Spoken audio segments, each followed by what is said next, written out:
Hello, everybody, and welcome to our fourth and last session of the mentorship sessions program under the RE-EDUCO school contest. In this last mentorship session, we are going to see the customer part of the business model canvas. So let's go. So welcome to this last mentorship session. I want to thank you all for your participation in the previous session. And as we did, we are going to follow the common index that we have established for all these sessions. We are going to start with a brief recap of what we saw in the previous sessions, just to know or to refresh all these contents. After that, I will make a brief introduction about what we are going to see today. And then I will go deeply in the different concepts that we are going to see. That are all the points related to the customer and to the revenue streams in the business model canvas. So let's start with this session. And as we can see here, in this brief recap, in the previous sessions, we saw different points. In the session number 2, we saw the value proposition after defining the problem and the solution. And this value proposition is what is going to make the difference in our solution. And in the last session, session number 3, we saw the internal part of the business model canvas. And this internal part is the part that we conceive and that we see as a business. It is going to be, it is going to gather all the points that build our business. Okay, so we saw the key activities, which are the different things that we are going to do in order to meet the value proposition. Also the key resources that represent the different things that we are going to need. It doesn't matter if they are material things or intellectual resources, or even things that are not material or human resources, and so that we are going to need to develop also our value proposition and the activities that we have defined.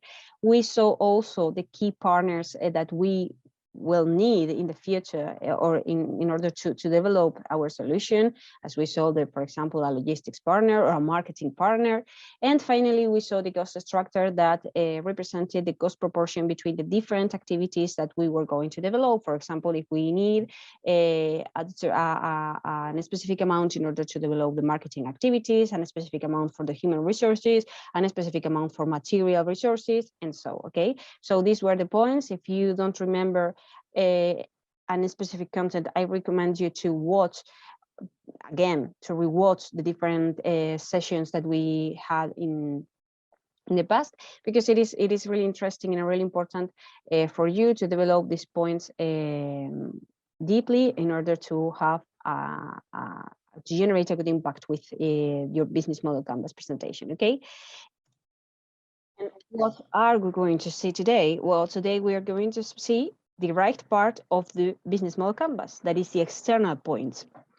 These are the points that our users are going to perceive, that are going to see from us. Okay, this is the definition of our business from an external point of view. So as you can see here, we are going to define the customer segments that are the market segments that we are going to address with our value proposition. Okay, so we have to keep in mind that maybe at this point with the value proposition we have defined this segment, but we have to give this segment a name and a surname. Okay, and then we are going to define the customer relationship and the channels. Okay, the channels that we are going to use in order to communicate with our customers, which are going to be the services that we are going to offer in order to create and develop this relationship, and the tools that we are going to develop in order to implement this communication in these relationships. And finally, we will see the revenue streams. That is the balance between the price that we have in mind and that we want to charge to our customers, and the price that these customers are willing to pay for my solution. Okay, so we have to find this balance in order to be cost effective and to ensure that our business is going to be sustainable in time. Okay, so these are the points that we are going to see today. And now, starting from the customer segments, we have to define, as I've said, our target audience. Okay, we have to answer the question, who is my business targeted to? As I've said, maybe we have just defined this target group unconsciously during the previous phases, as when we define the value proposition, we have identified this end customer. So at this point, we have to define this and to describe this end customer in order to offer a better view of what we have in mind, okay? So let's start with a brief definition. Who is my target audience? A customer segment is a group of people, or group of users, or maybe a group of users, or maybe an organization or a group of organizations for whom our project has been defined and creates value, okay? So those users have different problems or different needs that we are going to meet or we are going to satisfy with our solution. It doesn't matter if our solution is a material solution or is a service, okay? But we have to keep in mind that our solution has to answer these needs, has to satisfy these problems that they have, okay? So in order to properly define this target group, we have to keep in mind different kind of features or different kind of characteristics that we have here in this slide, okay? So on one hand, we have to wonder ourselves the different geographic characteristics that define our target group, okay? This is really important because, for example, if you are placed in Spain, you are not going to find the same problems or the same needs that if you are placed in Finland. For example, we know that starting from a simple point, the weather is completely different in Finland than in Spain. So you are going to find different problems or different situations in these two countries, okay? So it is really important to place geographically our end customers, and if our solution is going to be international, maybe we have to make a description or a definition to find the common features that all the people are going to have independently of their geographical space, okay?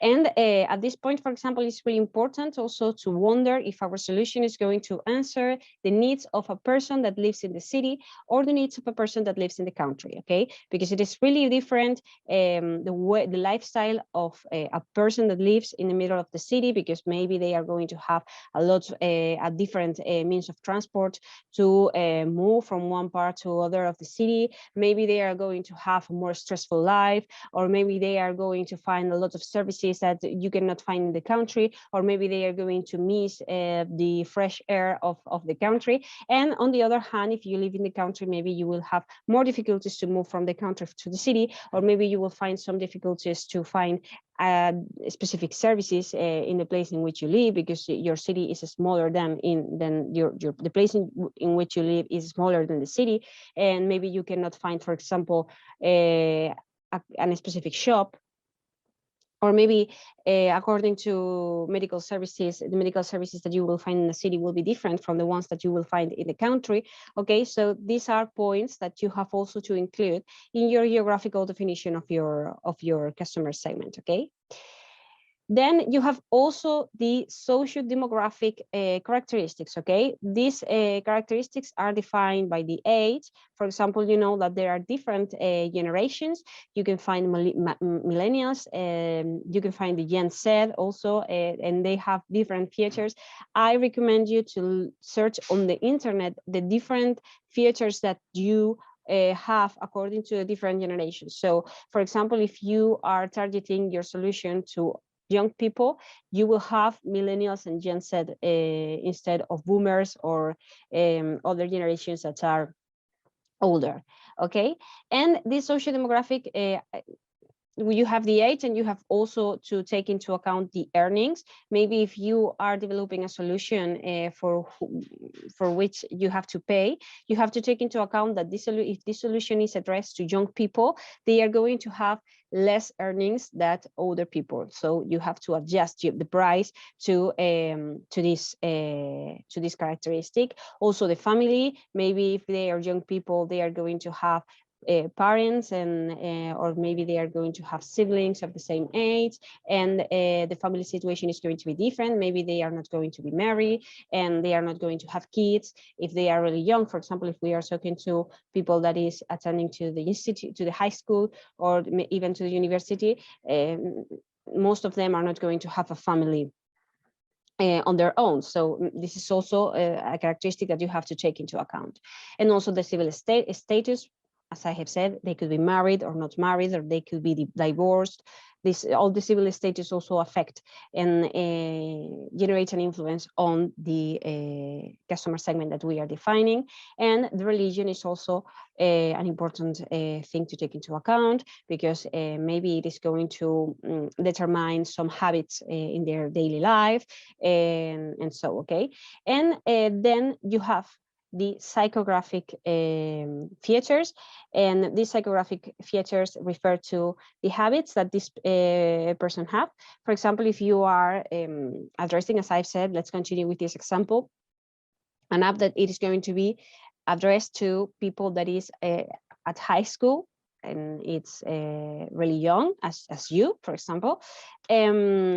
The habits are going to be completely different from the habits that a person that is working in an enterprise and that has 2 children, and they are going to have completely different habits, okay? So you have to take into account this. Also the attitude that they have in front of life. To define the attitude, I recommend you to take into account the age groups. For example, millennials are characterized by a specific behavior. Millennials are more frustrated, for example, and you have to take into account that, because it is going to be the general attitude that they are going to have in front of life. So just take into account that they maybe your target group is going to be to have a frustrated attitude. So how could you solve that, or to meet this need? Also the lifestyle, if they are young people, they are going to have a different lifestyle, or if you are addressing people that loves sports, maybe they are going to be really active in the daily life, and this is something that you have to take into account. And maybe this lifestyle just has other problems. For example, I like to exercise, so I do not have time for other things. How could I reschedule my daily life in order to find time for other things that I like, for example? And also the personality of your final user. Okay, you have these are more related to the person itself. And then you have the behavior of your target group, which are their routines. I wake up every day at 9 o'clock and I exercise, or whatever, okay? Which are the routines that they are going to follow, which are their hobbies. As I said, if you are focusing a more active population, maybe doing sports is going to be one of the hobbies, and the willingness to pay. And all of these characteristics are related. For example, the willingness to pay of a person that is younger and that belongs to a high social class, it is going to be higher than the willingness to pay of a person that is younger but has a lot of things to pay. Maybe they are not going to pay for your app. So okay, this is something that you have to take into account, especially if you want to fix a price for your final product. I give you here a tool that I recommend you to implement in your business model canvas. Maybe you can use the slide that is dedicated to the customer segment. You can include this template that I have put here. And the user persona is a tool that helps us to understand your customer segment.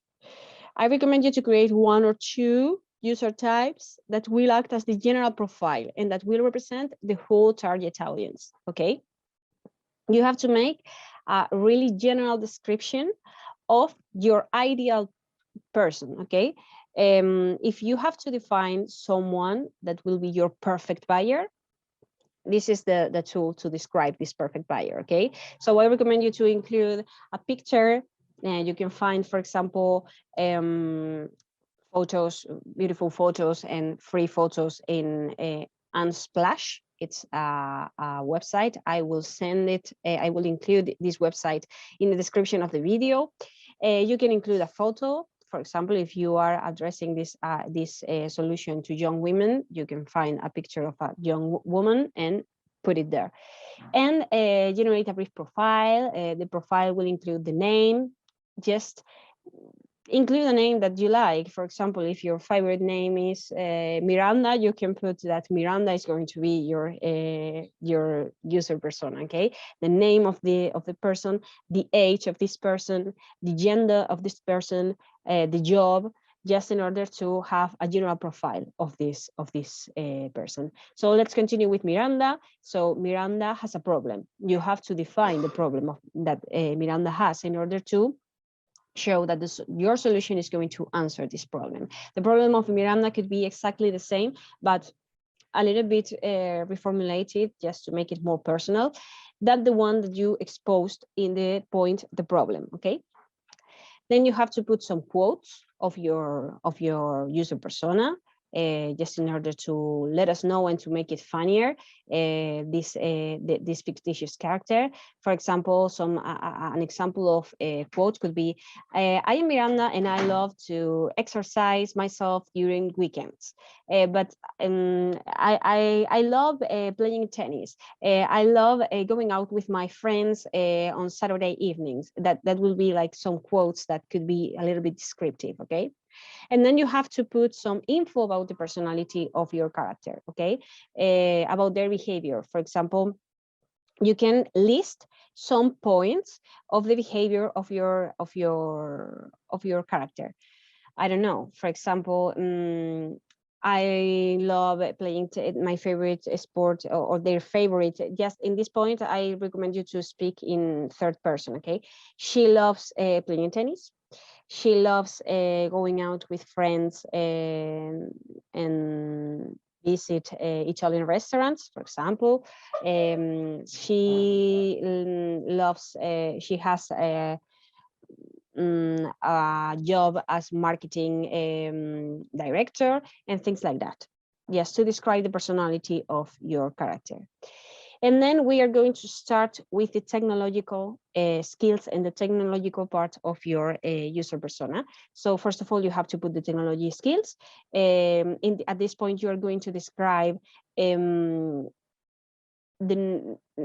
your user knows how to use the technology that you are proposing. For example, if you're proposing an app that uses augmented reality, maybe your user should be familiarized with that kind of apps. Or if you're going to include a chatbot in your solution, your user should be familiarized with this, should be familiar with these chatbots, okay? For example, you can put that she uses an app and she communicates with the app using the chatbot instead of calling to the call center of the app, okay? So at this point, you are going to put if this person has a web page development skills, or if she's familiar with SEO techniques, if she uses sustainable technologies, if she's familiarized with artificial intelligence or big data or analytics, whatever. Okay, here you're going to put the technology skills that this person has. And then you're going to include which kind of devices and platforms she uses.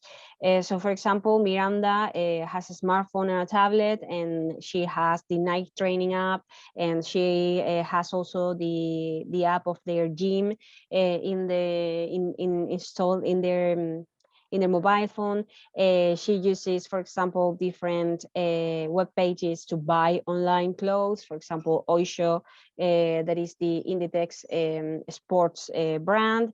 If she uses YouTube to follow some training tutorials, or if she uses Instagram to share their training routines and things like that. Okay, so at this point, you're going to put all the devices and platforms that Miranda uses.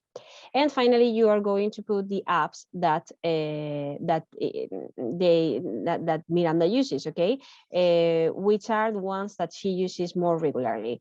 Social media apps, for example, Instagram, delivery apps, if she, for example, uses, I don't know, Just Eat to order, or if she uses other apps to order food or to order whatever, if she uses car sharing apps, or if she as she's really active, she is using, for example, these bike sharing apps that some cities have, and she hasn't to buy her own bike, or if she uses also the public administration app. If you have a smart city solution, maybe she should be familiarized with the public administration app of their city.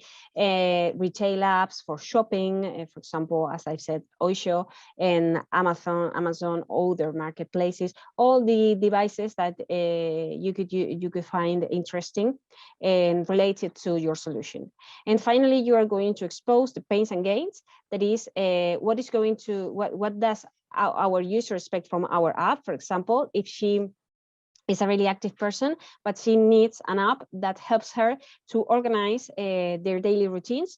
Maybe you are going to put here, since I am a really active person, I need a device, an app that helps me to organize and to plan my week, because I do not have time for everything. Okay, so this could be like the pains and gains. I need this, and this pains and gains formulation, this sentence that you are going to include here, has to describe your solution in an indirect way, okay, just in order to show that this person exactly is looking for what you are developing, okay? And finally, you have to describe the relationship with your solution, okay? So at this point, you have to explain how is going this user to interact with your solution, okay? For example, this smart mobility app helps me in my everyday journey to the university from the outskirts of the city. This could be a great description of the relationship with my solution. So I recommend you to use this tool in order to define your customer segments. Okay, it is really visual, it is really dynamic, and it is even funny to develop this kind of template. Okay, and this kind of description of your user. Well, once we have defined our customer segment, we have to define the customer relationships that we are going to generate, okay? So we have to take care of our customers, and at this point, we are going to see how are we going to take care of our customers with the different channels and the different relationships or different services that we are going to offer to our customer, okay? So each kind of customer is going to need a specific relationship, okay? And these relationships are also related to our value proposition and to our customer segment, okay? Everything is linked in this business model canvas. So we have to set all the relationships that we want to set, want to establish, and we want to maintain with our customers. And we have to always keep in mind that these relationships should be sustainable and cost effective, because if we just develop wonderful relationships, but they are too expensive for our business model, we are not going to be sustainable, and we are not going to be capable to develop a promise that is not going to be fulfilled, okay? We are going to make a promise that we are not going to be able to fulfill. So be realistic and set the relationships that we are capable to develop, okay? So at this point, the tip that we give to you is to define the activities that your team is going to develop in order to attract and in order to maintain customers, always keeping in mind the cost effectiveness of your solution, okay? The cost effectiveness of your solution. So here we have the definition. As always, the customer relationship describes the types of relationships that a company establishes within a specific market segment, okay? And these relationships can range from personal to automated relationships. That is, you can define a relationship in which you are face-to-face with your customer, or just talking at the phone or sending emails and so, or maybe you can develop an automated relationship. for example, a chatbot or a newsletter that you have programmed in order to send to your customers in a massive way. And these relationships have a deep influence on the overall customer experience, okay?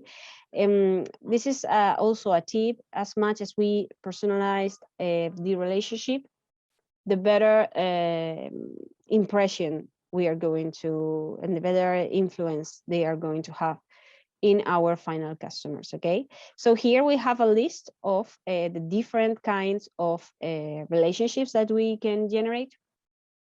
First of all, we have the personal assistance.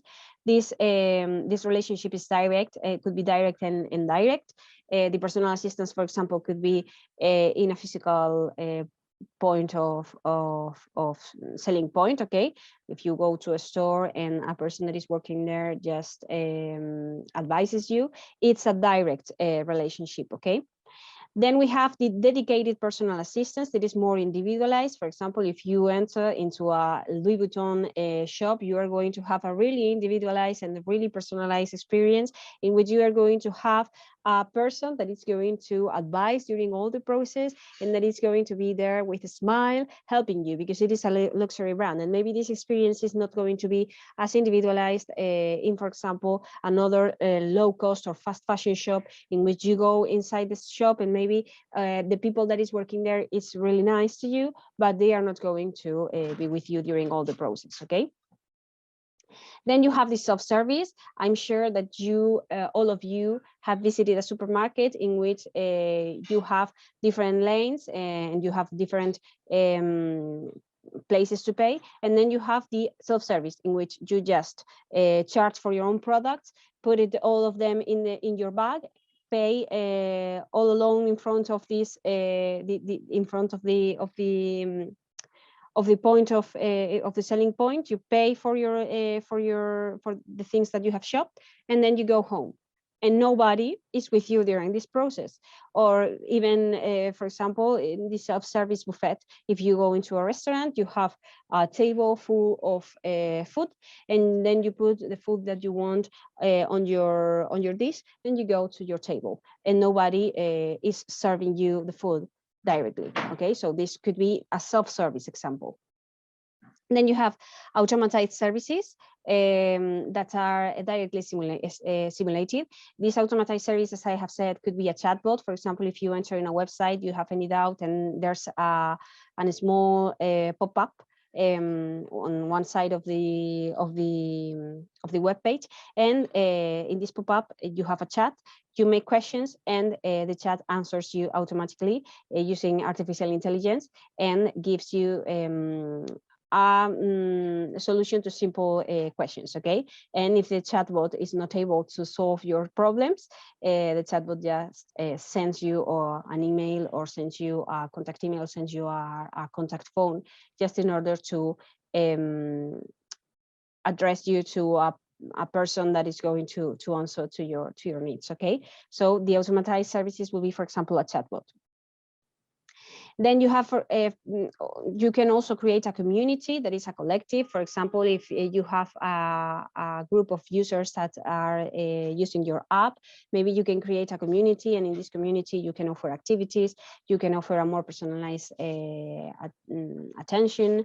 And so, for example, there are some brands that with the different usual buyers create communities even on WhatsApp or Instagram, and they offer special prices or special products to this community, and they have a name, and they have this belonging, they have this feeling of belonging to something bigger, okay, and to have just a direct participation on the brand.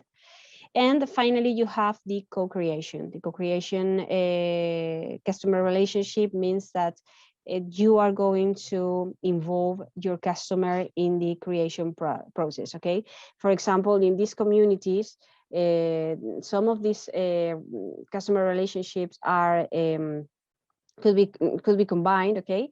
So for example, in this kind of communities, maybe you are going to find or you are going to have a person that is going to directly ask.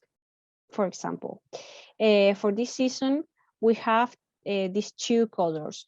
which of these two colors do you like the most to develop, for example, or to create the new shirt that we are going to have as the best products of the next season. And they make a voting, they initiate a voting process, and this community votes for their favorite color, and then they use this color to create the best product of the season. Okay, so or the color that is going to be the main color of the season, and this is how they participate in the process, okay, in the co-creation. Or maybe you can use comments and suggestions and other tools like surveys and so, in order to ask to your customers which are the points that they want to improve, and then you implement these points that they have suggested you. And this is also a co-creation process in which you have an initial version of your product, and the customers help you to refine this process, this product, and to improve this product according to their particular needs. Okay, so this is also a co-creation process, and this leads to really good results because it is really easy to ask to your customers what they want and to see which of these suggestions are easy to implement and are going to lead to better benefits to your company. Okay.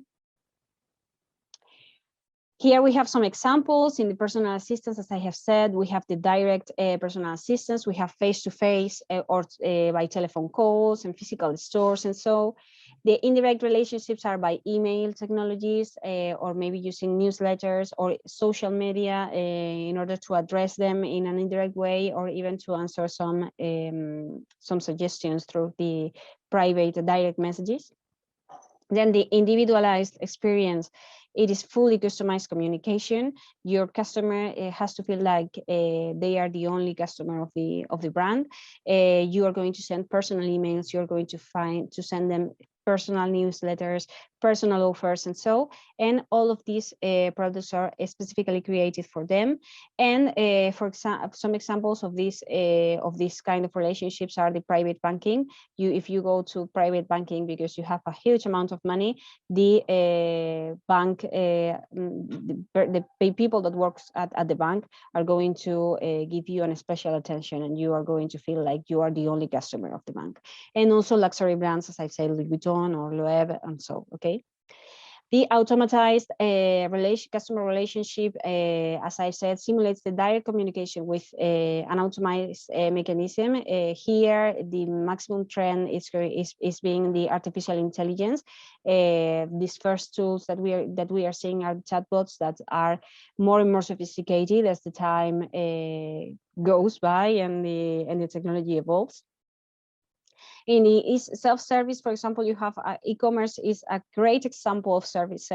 If you enter into the Amazon marketplace, you perform the whole purchase process without anybody assisting you. Then also a call center is a self-service. You call for your need, and you are going to maybe an automatized service is going to answer for your different needs. And in the e-commerce, we have marketplaces as Amazon, for example. The communities, for example, the social media closed groups, as I have said, these WhatsApp groups that we have in order to generate a more dynamized communication, or any specific community, they can even meet physically, or maybe you can create a loyalty program. For example, Sephora has a great loyalty program for their customers, and it is amazing the different the relationship that they create with this loyalty program. Here you have some examples. Sephora and Microsoft are some examples of these loyalty programs that are really well developed and really well implemented. And finally, we have the co-creation, the social media interactions and publications, in which you interact and you listen to your customers in order to improve your service or your product in a continuous way. The reviews and the images, the video of their experience. For example, you can ask to your customers to create your marketing. There are some brands that include the pictures of their customers with their products, and they publish these pictures in their social media, so they do not have to create and to generate this content, because the customers are generating this content and they are using this to promote themselves. Okay, and it's a real a real way to show that the customers are happy, and it generates a lot of confidence in other potential customers to buy your products. If not the most famous influencer is promoting the product, but your neighbor is promoting this product, you're going to see more reliable you're going to see that this brand is more reliable because they are not paying to these people to say these good things for the product. Okay, they are just generating this engagement because they are real people, not people that are being paid for this service. You can also create podcasts about the product or service or service. Now podcast is a really used tool, so the podcasts are a modern way to also promote your product, and also to pay for influencers. For example, Nike is a brand that does this kind of co-creation strategies. And once we have defined the different relationships that we want to set with our customers, we have to define the channels that we are going to use to implement this customer relationship. So these channels that are the tools that we are going to use help us to reach our audience, okay? So we have to define the methods of communication that we are planning to use in order to spread the word about my business, and to reach new customers, and to reach also our key partners, because the communication channels are also really important to create synergies with potential partners, okay? So for example, some examples are the social media, or the TV advertisement, or the door-to-door selling that is less common in some kind of solutions, but it exists, okay? So these channels are going to describe how the company communicates and how the company reaches the market segments in order to deliver the value proposition, okay? So the communication, distribution, and the sales channels are the interface with the customers and with the partners, and are the touch points that play an important role in the customer experience, okay? If we have a great definition of our customer relationship, but we do not have the proper channels, we are going to fail in our objectives, okay? We are not going to meet the objectives that we have set. So these channels have different purposes. So on one hand, they help us to raise the perception about among our customers about the company and the products and services. For example, if we are a fashion brand, we have to be on Instagram. And we have to use a really aesthetic and a really visual and beautiful communication if we want to reach our customers. Maybe we have on our minds that we want to create a community with our customers, that we want to be a really close brand, and that we want to individualize the customer relationships, but our Instagram account is a total mess. So we are not going to communicate our values and our value proposition and our products. We are not going to promote our products in a proper way if we do not take care of our Instagram account, okay? This is an easy example of social media communication for a fashion brand.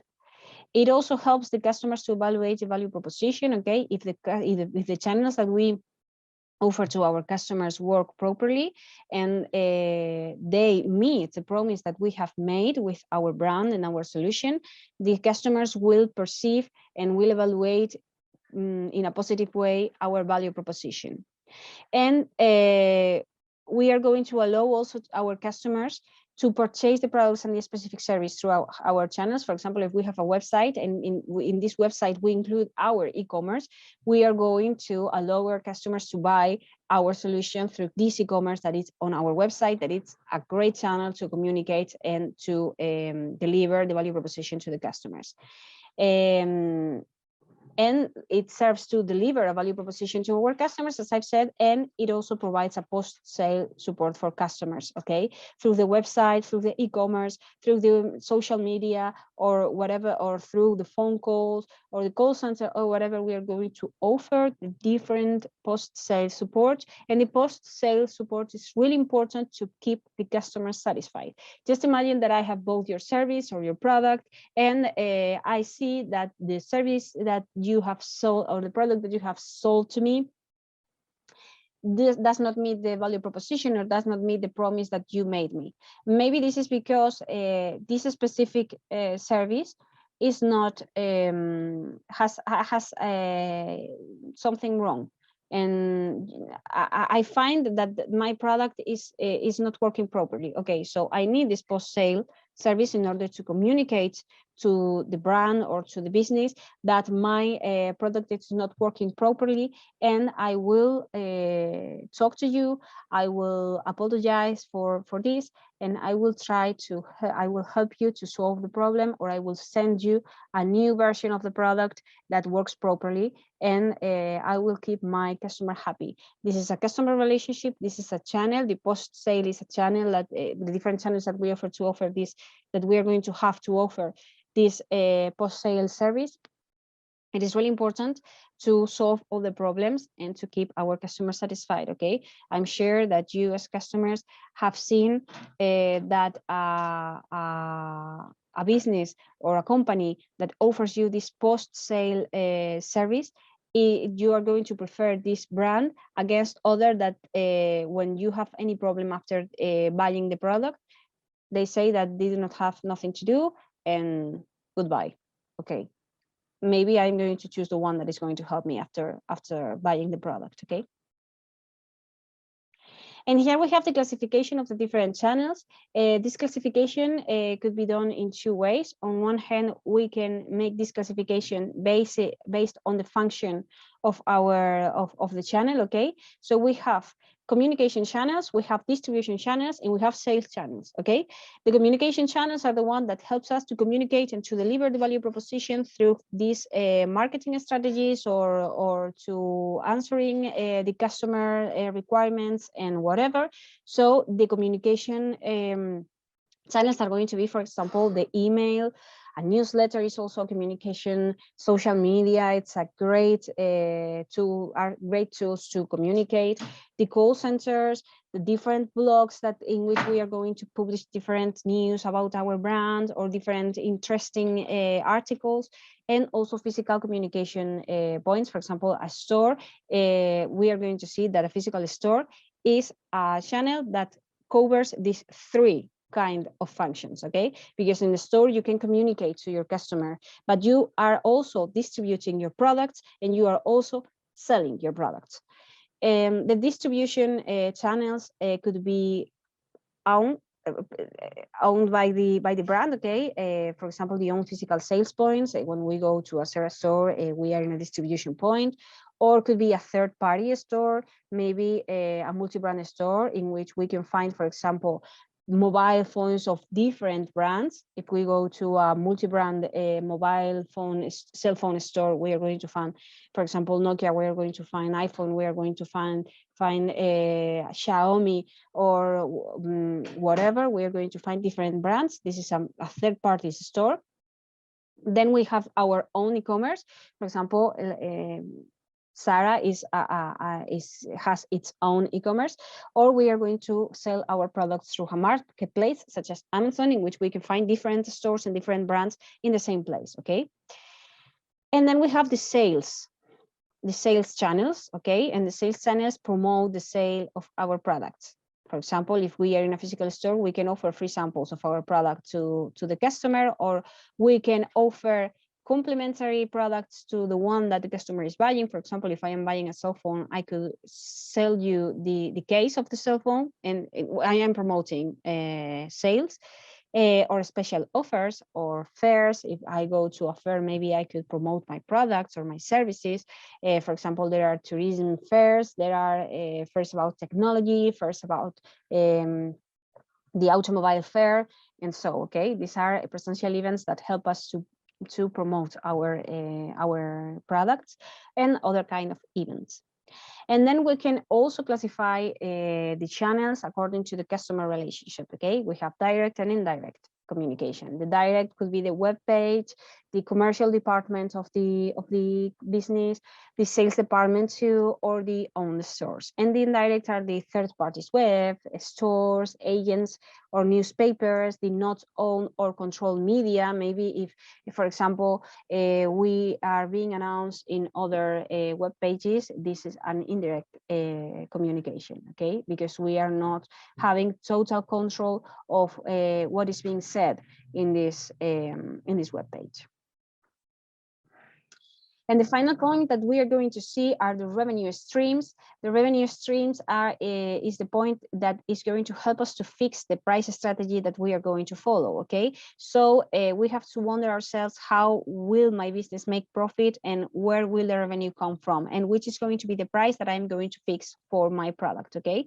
So you have always to find the balance between what you need to charge and what is the amount the customer is willing to pay for my product, and to see if the price that I'm going to fix, it's going to be able to maintain my business. It is going to be able to make my business sustainable.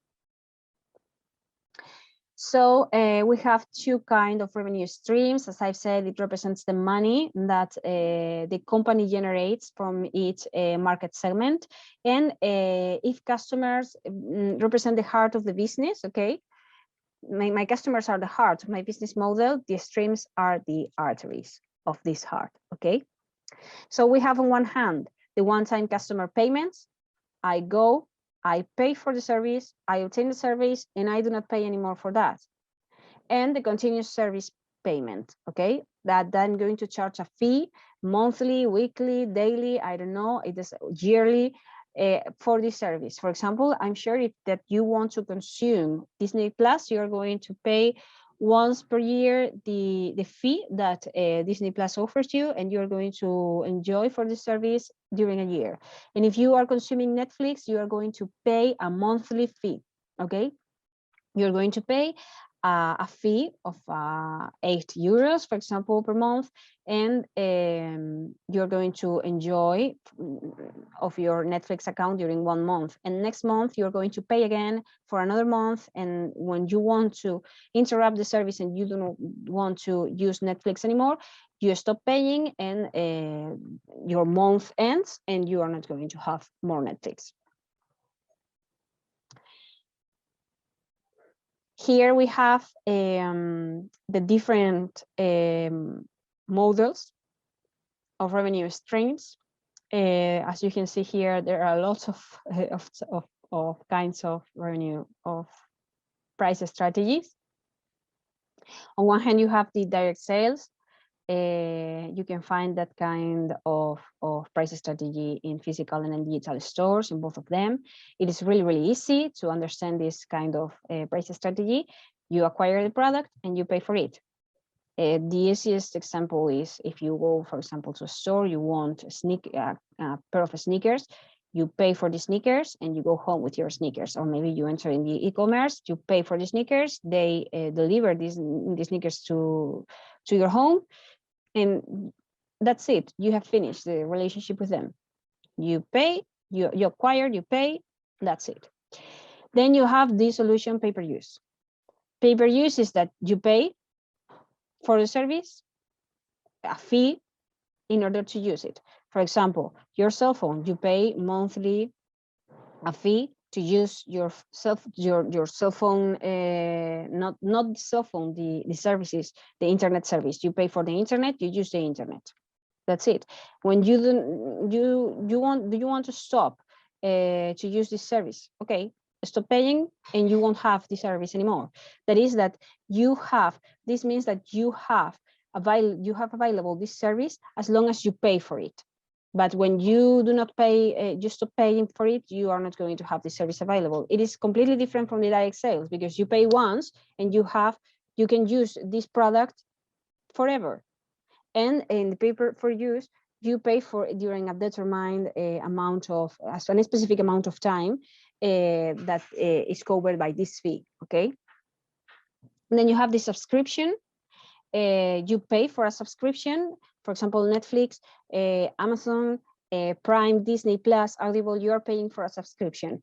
You don't even have the service. You are paying to enter into their platforms and to have not only the service of watching series or whatever, but also the related services that are that go in the back of this subscription, okay?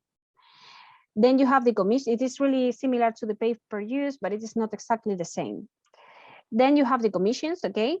Commissions, it is a flow of income that is obtained by the intermediation that is made between entities. For example, if you want to buy a house, okay? You go to a real estate company, you ask for the different houses that they are selling at this point. They give you the service, they give you advice, they show you different houses, different flats, and in the end you have decided to buy a specific flat, okay? When you buy for this flat, there is an amount of money in the whole price that it is going to be directly to the real estate agency, okay? Because of the services. So they increase the final price of the product because in this increase, they include a part of the money that they are going to charge to you. But it is not charged on the final product directly. It is a part of the final price. I don't know if I have explained myself, but imagine that the house has a price of 200,000 euros, okay?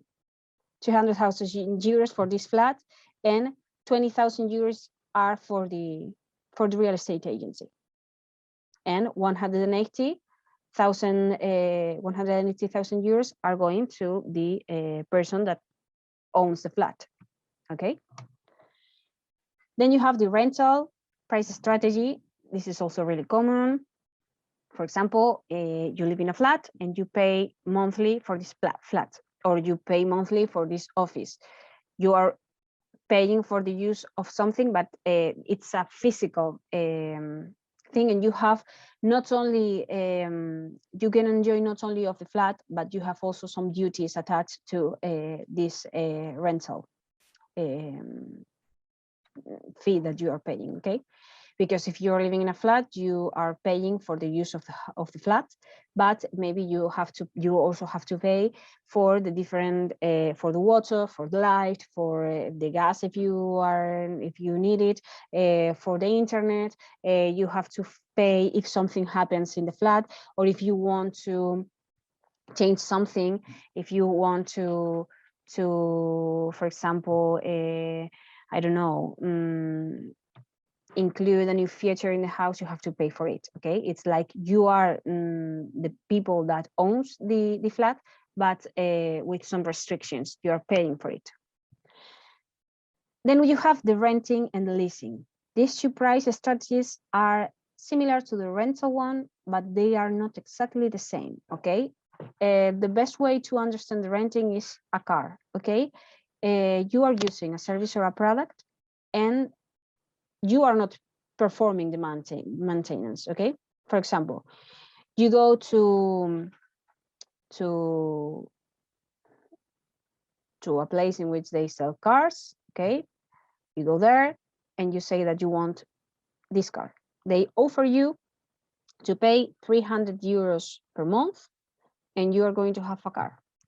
But this car is going to be for you during a limited time, okay? You are going to pay 300 euros per month during 4 years. And after these 4 years, they are going to sit with you again and they are going to say, okay, do you want to continue with the renting? And you say, yes, I want to continue with the renting. Okay, give me the car and I will give you a new one. You are going to make like a renovation of the service each 4 years. And you are going to pay for the use of the car, and you're going to pay for, you are going to you cannot use this car, drive this car more kilometers than the kilometers that you have agreed with the salesperson, but well, this is more complex than this is a complex concept. But the summary of the concept is that you pay for the car, but if something happens with the car, they are going to make the maintenance of the car, and you don't have to pay for it because you are paying for the maintenance also. Okay, imagine that, I don't know, you have a crash and it is not your fault because you were, for example, stopped at a traffic light and suddenly someone hits you from behind, and and they crash you from behind, and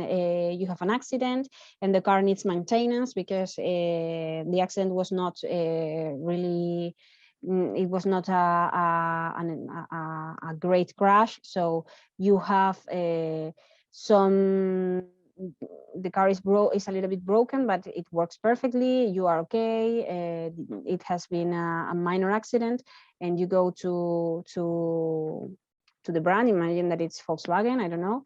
You go there, and they just repair and make the maintenance of the car, and they do not charge for that because you are paying 300 euros per month, and in these 300 euros includes the maintenance. And after the time that you have agreed with Volkswagen, you have to return the car. You cannot pay more and buy the car. No, you have a fee, you pay for the fee, you enjoy the car during 4 years, and after 4 years, you have to restart again the service. And this is the difference. This point is the difference with leasing. Leasing is the same, rent is the same. You pay for the car, they do the maintenance and whatever, and all the things. But when the contract ends, you can buy the item. That is, after 4 years, are you happy with your car? Yes. Do you want a new one? And you say, no, I want to buy this one. Okay. You have this option. You have the option to buy it and to be the one that is responsible of the car. And we are not going to help you anymore. Okay. You are not going to pay 300 per euros. You have paid for the car, and that's the end of the contract. Then we have the franchising price strategy. Okay, the franchising price strategy means that you charge for the permission of using your brand. For example, McDonald's has this model. Imagine that I want to open a restaurant, but I do not have any idea of how to do it. So I go to McDonald's, I make a contract with them, and they sell me, they make me pay, okay, for the use of the brand. And they are going to give me the brand because I'm going to open a restaurant, but this restaurant is going to be McDonald's, that is really famous, and it is shared that people is going to come to me to buy food because I do not have to do nothing. The brand is created, I am paying for using this brand, okay? And they are going to give me all the instructions to create the brand, they are going to tell me how I am going to buy the products, who are going to be my providers, how I am going to offer the product to the customer, the design of the whole restaurant. Okay, I'm going to have everything, and I have to pay for this permission of using this brand and all this methodology. But this is a franchise. I am the owner of the place, and I have to compromise and to commit that the whole execution of the different methodologies and processes is going to be done under the McDonald's brand. Okay. But the money that I earn is for me. It's not for McDonald's. It's for me. I will pay McDonald's charge this fee, but it will be a percentage of the earnings of the restaurant. I am going to earn money on my own, thanks to, but I have to pay to McDonald's because they are helping me to earn money. Okay. And finally, we have advertising. Okay, I am going to charge the dissemination service to other companies. For example, Google Ads. I pay to Google in order to announce myself, to advertise myself. You enter into Google and you're going to see a lot of advertisings of a lot of brands, and Google is charging this promotion and is charging this service. Okay. For example, YouTube does the same. Each time that you watch an advertisement on YouTube, YouTube is charging for this advertisement, and it's earning money from you, because it is helping you to promote yourself. Okay. And now, once we have seen the different points, we have seen the customer segment, we have seen the customer relationships, the channels, and the revenue streams. Okay, in the revenue streams, you have to define the price, and you have to define the price strategy. Okay, between all of these, among all of these solutions that you have here, you have to tell me which are the ones that you are going to implement in your business model. Okay, and also the number of that you are going to put to fix your price. Okay, and once we have seen all these points, it's your time. It is going to be the last exercise that I'm going to ask to you. You have to fill all these points, these 4 points that we have seen today, to describe them and to send it to me before the end of submissions. That is going to be the 31st of May. Before that, you have to send this exercise, and you will receive feedback from the mentors about your work, and that will help you to improve the final presentation of your solution. Okay, so thank you very much. This is the farewell, because this is the last session. It has been a pleasure to me to work with you. I hope that these videos have helped you in the development of your ideas, and you will have news from all the RE-EDUCO team when all the final ideas will have been selected. So thank you very much. It has been a pleasure, and I hope you enjoy the rest of your day, and I hope to see you in the next stage of this contest, because I'm sure that we are going to receive great ideas to be selected, and it is going to be really difficult for us to choose only 2 of them per country. So once again, thank you.